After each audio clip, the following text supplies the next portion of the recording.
my name is MINOU, and today we are going to be talking about Dragonslayer, the brand new installment to Wings of Fire Legends. And Dragonslayer, it's the first Wings of Fire thing that's done in the point of view of Scavengers. So it was kind of like, what's this gonna be about? How good is it gonna be, right? We were kind of hesitant going into it.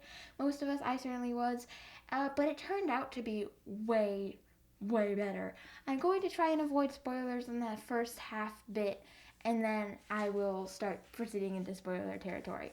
Okay, so first let me tell you a little bit of a story. Like, when I saw Dragonslayer, this art, I'm pretty sure, at least I had the impression that it was done by the same guy who did the comics, and it might not be that. It might be done by the same exact guy as always, but for some reason I got the impression that it was done by the guy who does the graphic novels, and so I thought it was going to be a graphic novel. I thought it was just going to be a short little, comic thing, and I thought that was fitting because the scavengers, they haven't been very important to the story.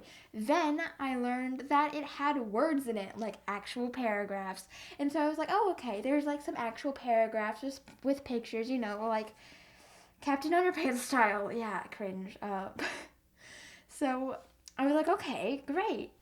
And then I learned that there were no pictures at all, and it's like the biggest Wings of Fire book so far, pretty much. It's like 500 pages, something like that.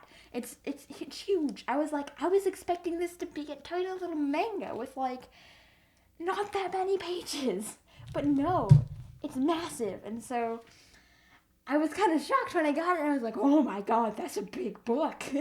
I was expecting it to be like a little short little thing about the scavengers, but no. It's an entire Legends. Only the second one so far is about scavengers, so I was like, whoa. So I was hesitant about it, because first I thought it was going to be a graphic novel, so I wasn't too excited about it. And then also I knew it was going to be from scavengers' point of view, so who cares about scavengers? But then I started reading it, and it was like, oh my gosh. First, everyone talks about this. Every single review that I've seen so far in Dragonslayer mentions the map and the dragons and the guide to dragons thing. It's different. It's different. It's different. It says, here be dragons, and here be dragons probably, and here be underwater dragons. And I'm like, that's so cool. What good attention to detail. Obviously, they aren't gonna know how the different kingdoms are divided up, what the different kingdoms are called. They're not gonna know that stuff. And so it's so appropriate for them to be like, dragons here, dragons here, dragons here, even though technically there's dragons everywhere. But that was really cool. That got me pulled in really fast. I was like, oh my gosh, this is so cool. And then I saw the Wing Launcher's Guide to Dragons, and I was like, what's a wing launcher? That sounds so exciting. And then I was also like, oh my gosh, instead of saying who the queen is, it's like, watch out for these different abilities that they have, even though they already mentioned abilities. It was still really cool to see how the humans categorize the dragons. That was super cool. And yeah, so that really hooked me in really fast. I was like, oh my gosh, this is so cool. And then I started reading the first chapter and then the second one, and it was just so good. It was so good right away. Ren is such a little rebel. It's so cool. She's so rebellious and refreshing and thoughtful, kind of, in she pays attention to things most people don't, and she cares about things like her government and stuff, and most people don't. And so it's really cool to see how she got thrown out for reading a book. Like, dude, that's pretty harsh. And then, oh wait, that's kind of a spoiler, but not really. And then she finds this tiny little dragon. First, I already knew that Sky was going to be here. Unfortunately, I watched Tennille Flowers' Wings of Fire Wednesday, where she drew Ren and Sky, so I was like, and I saw Peril in her reference image, right? Because she wasn't talking in Wings of Fire Wednesday, so I didn't know. And I saw Peril, and I was like, oh my gosh, this must be Peril's brother. Oh my gosh, she's alive. Oh my gosh. And I freaked out. So, I was super excited to start reading, and the moment, I finished chapter 1, I was so hooked. Ivy, I'm going to talk about the characters a little bit. I love Ren. Ren's amazing. Sky, he's a little bit like of a cliche, cute baby, I guess, but still I love him. And then you have Leaf, who I really love his ambition, like just the fact that he was so wrong about everything, and the fact that like everyone was lying to him. He's just really interesting to read about. All the conflicts surrounding him are insanely incredible and super like deep, I guess. Like they're intense and really fun to read about. And then you have Ivy, and Ivy, she's a nice person, right? She's loyal, and she's kind of not as trusting of the Dragonslayer and everything, even though he's her dad. So the conflict surrounding Ivy is pretty good, but I just am not as drawn to Ivy. Maybe that's just because she is kind of really separate from Leaf and Ren, or maybe that's just because I don't find her as interesting, I guess. But I don't know. Something about Ivy puts me on the bottom of the character list so far. But, she's still really good. Way better than many characters have been before in the history of everything. So I'm not going to complain. Ivy's great. And I also love Daffodil and Violet and all the characters that come along with getting Ivy's POV. So, yeah. I really like the characters this round. They're really deep and really well-rounded. You really knew who they were. You knew what they were going to do, how they were going to respond to different events even before they responded, and it was really great. And I felt like there was a little bit too much packed into this one book, but then again, it's over a time period between Dragonette Prophecy and Darkness of Dragons. Not Darkness of Dragons.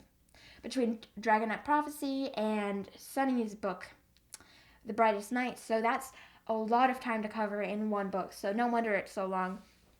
But yeah, the conflicts were very interesting, and they all tied together perfectly. Like all the events just kind of lined up in the end.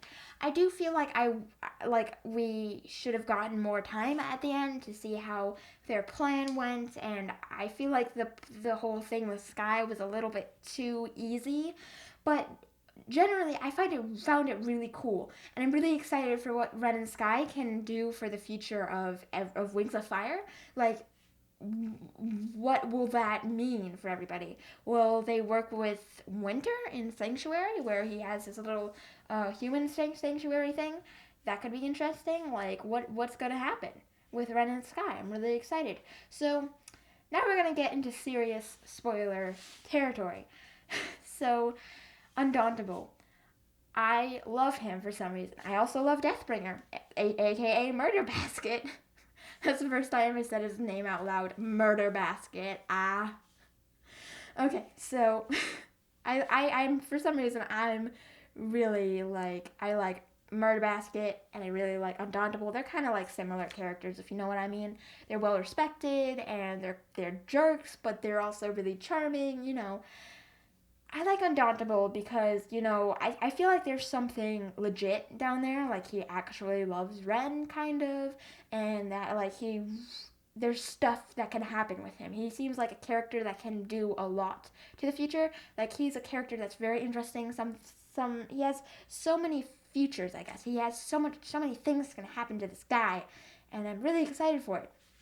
So, also just like how Ren sees him as super possessive when really he kind of seems like just a normal guy to a degree, right? He's not really trying to marry her for the scales. He's mostly trying to marry her because it seems like he's genuinely interested. I mean, he waits by the window all day, every day, waiting for Ren to appear, and he never misses anything. Like, when she's there, and he's ready to do some business, right? Like, he waits for her all year, and then, Ren calls him all possessive. I mean, yeah, he didn't approach it very well, and they were, 15 when he proposed to her, but still. And I guess, these are kind of medieval times, too, so, back then, people got married a lot younger, so it's kind of okay, but no, not really. And so, now, let's see, Undauntable. His relationship with the Invincible Lord, I want to hear a lot more about it. That epilogue. I'm so ready for another Scavengers book. I'm so ready. I want it to be from Undauntable's point of view. Undauntable is amazing. I love his name. I don't even know what daunt means. Like, what does daunt even mean? If you know, please leave a message down below. I have no idea what it means, but it just sounds so, like, arrogant and so, like, pretentious to have a name, like, Undauntable. So, yeah, that's amazing. And then also, like, I really want to see from his point of view. That epilogue, I have a strong feeling that, like, Twee is not going to leave us hanging. That was a really serious cliffhanger-y epilogue for there not to be another book coming out. Like, if she's going to have a cliffhanger like that and just never plan to do another, like, sequel, that is actually evil. That is actual evil. So I'm crossing my fingers that maybe after the current series with the Lost Continent, maybe we'll get our Scavenger sequel. Or maybe it'll happen during this series. Maybe Ren and Sky really will play a huge part in the story. Maybe Sky will... maybe Sky will get his own point of view. Oh my gosh, we're back in Pyera with Queen Snowfall. And, you know, I'm kind of not super excited for book 14, but then again, after seeing what happened with this one, like how low my expectations were and like how it completely like exploded those, like I'm not worried about book 14. I'm pretty sure it's book 14. I might have lost count. We might get Sky point of view, and that's so exciting. I'm so excited if we get a Sky point of view. Oh my gosh. Oh my gosh, Sky's the cutest thing ever. Sky's amazing. He's a bit predictable, and he's a little bit like, you know, not super deep because his main thing is being adorable and being super, like, trusting and naive and adorable. But I still love him. Like, how can you not love him? Like, Twee does such a good job of making things, like, kind of comical and not really taking things seriously as they're happening, right? You get all these words that are completely in caps. So I guess it's kind of okay to have a character that's a bit over the top adorable. Also with Sky, it's forgivable. Like, he wasn't raised in a dragon society. He's a vegetarian and everything. So, like, okay, he's cool. I'm cool with you, Sky, even though you are a bit shallow. I like you.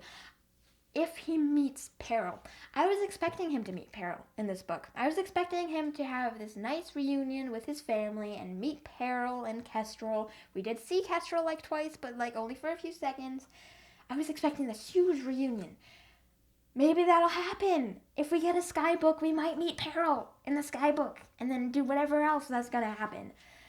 Can you imagine how the Scavengers will react to all these leaf wings and like silk wings coming from across the ocean towards them? Oh my gosh. They'll be freaking out. They'll all be panicking. They'll be like, oh my gosh, what is that? No one will know what they are, of course. No Scavengers, as far as I know, have any idea what the Pantalon dragons look like. And so they'll just be like, what's that? The dragons will be too. But, like, the Scavengers will feel true fear. Like, oh my gosh, the poor Scavengers. Alright, but basically... There's so many directions that we can go from here. There's so many new paths that have been unlocked by this grand legends. Just like how Doctor's Legends book just totally blew everyone's minds and totally rewrote history. Like, this has done the exact same thing, and it didn't really rewrite history either. Leaf was there in Dragon Knight's Prophecy from the very beginning. We just didn't realize, right? So this is amazing. This opens so many doors, and I'm so excited to see what comes next, whether it's in book 14 or past that. Maybe we get a Sky point of view. I'm so excited.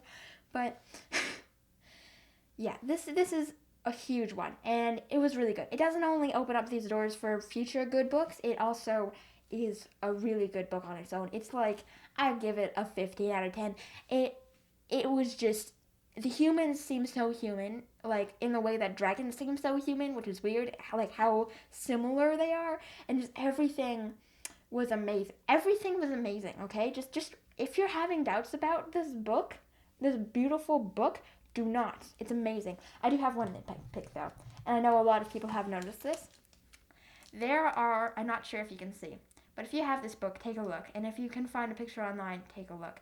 There are rain wing heads on the spikes. Since when did sandwings have any contact at all with rain wings? And since when was it like an achievement to have a rainwing head. Like, not generally, like, they hate rainwings, right? Well, what's so proud about killing these lazy rainwings, right? And putting them on your castle. And then also there's, like, I think there's mudwings heads too, and skywing heads too, allies heads, right?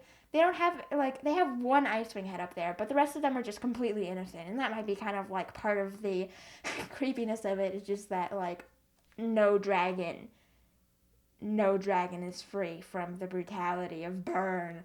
Not a single one. Not even rainwings. We went into the forest. We went into the jungle. Us sandwings went into the jungle specifically to capture and execute some rainwings to intimidate you.